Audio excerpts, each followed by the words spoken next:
Assalamualaikum warahmatullahi wabarakatuh. Jodoh, hal yang manusia tidak akan pernah tahu. Kapan dan siapa, layaknya rejeki dan kematian. Kisah perjodohan bukan hanya terjadi pada era Siti Nurbaya. Perjodohan sejatinya juga terjadi di lingkup zaman manapun, termasuk pada masa Nabi Muhammad SAW. Dalam kitab Al-Mabsud dijabarkan mengenai seorang perempuan bernama Hansa binti Hatham yang datang kepada Rasulullah SAW.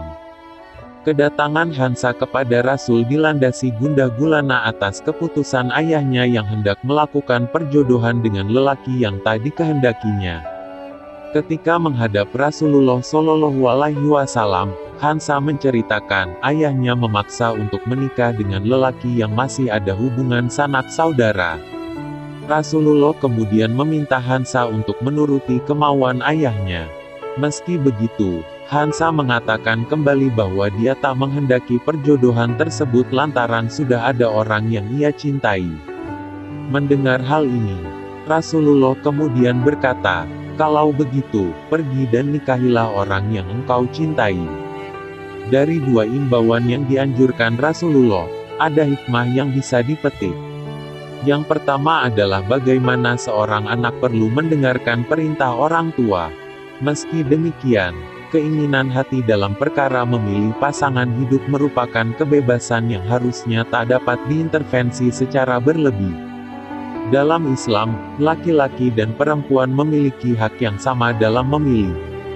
Meski hak-hak tersebut diatur dalam batasan tertentu sesuai dengan kodratnya masing-masing. Dalam percakapan Rasulullah bersama Hansa, Rasulullah berusaha menghidangkan sebuah keputusan yang dapat diambil Hansa. Penolakan Hansa terhadap lelaki yang dijodohkan ayahnya memang bukan tanpa alasan. Dalam kitab Nisa Haula Rasul, Hansa disebutkan kecewa terhadap ayahnya. Kekecewaan ini tak lain karena perjodohan kepada lelaki selalu memandang rendah dirinya. Hansa berkata, "Wahai ayahku, jika bukan karena kegundahan yang menghampiriku atas keputusanmu, niscaya tak akan aku memohon kepadamu untuk tidak menjodohkanku." Alangkah anehnya seorang perawan cantik yang gaunnya ditarik untuk disandingkan dengan orang tua dari suatu kaum. Pria tua itu mengatakan padanya bahwa dia mempunyai tali kerabat. Sesungguhnya, celakalah buat anak paman, baik dari ayah maupun ibu. Memang, ketika perjodohan itu tiba di hadapan Hansa, kala itu usianya masih belia. Hansa yang merupakan perempuan dari keturunan Bani Amr bin Auf bin Aus, ini dilamar oleh dua orang lelaki. Yang pertama adalah pejuang dan sahabat Nabi Muhammad SAW, yakni Abu Lubabah bin Abdul Munzir, dan yang kedua adalah seorang laki-laki yang berasal dari Bani yang sama dengan Hansa. Dalam berbagai literatur disebutkan bahwa ketertarikan Hansa sejatinya tertuju kepada Abu Lubabah bin Abdul Munzir. Berkat keteguhan hatinya, Hansa dan Abu Lubabah akhirnya melangsungkan pernikahan dan menjalani hidup dengan bahagia. Kitab itu juga mengulas jika Muhammad Ibrahim Salim menjelaskan, posisi Islam sebagai sebuah agama tak mengekang dalam dasar pilihan menentukan calon pasangan hidup. Ruang lingkup perempuan dalam Islam pun tak sempit sehingga dalam kesehariannya para perempuan diperbolehkan untuk menyatakan pendapat. Hal ini jauh berbeda ketika Nabi Muhammad SAW belum mengajarkan tentang Islam di Jazirah Arab. Hikmah lainnya yang dapat dipetik dari perjuangan keteguhan hati Hansa adalah, bagaimana pernikahan bukanlah sesuatu hal yang dapat dipaksakan apalagi berdasarkan asas penipuan. Rasulullah juga menegaskan, orang tua tidak berhak memaksa anaknya untuk menikah dengan orang yang tidak dicintainya. Kedatangan Islam melalui dakwah Nabi Muhammad SAW memang tak hanya berfokus pada kemaslahatan satu kaum tertentu saja. Tentang perempuan, misalnya, Rasulullah juga tidak mengajarkan umatnya untuk melakukan pengekangan atau eksploitasi perempuan.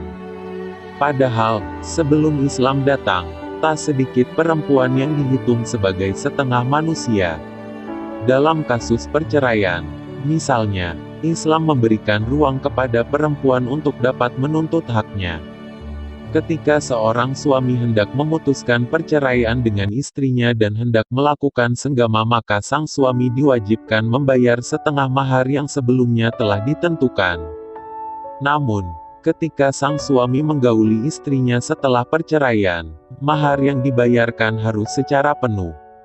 Apa-apa yang diperjuangkan Hansa merupakan contoh yang merepresentasikan banyak hal. Pertama, mengenai keberanian mengajukan pendapat, membuka ruang dialog dan konsultasi dengan orang yang dipercaya, Rasulullah, serta mempertimbangkan baik buruknya pilihan dari perspektifnya. Setidaknya apa yang ditunjukkan Hansa merupakan jawaban bahwa takdir menjadi perempuan bukanlah merenungi nasib. Harus ada perjuangan dari konstelasi batin yang berkecamuk dengan nalar. Hal ini mengaduk pergolakan batin untuk teguh mempertahankan hak dan cinta yang layak. Jika kalian suka dengan penjelasan dan video ini, tolong like, share, dan subscribe. Terima kasih.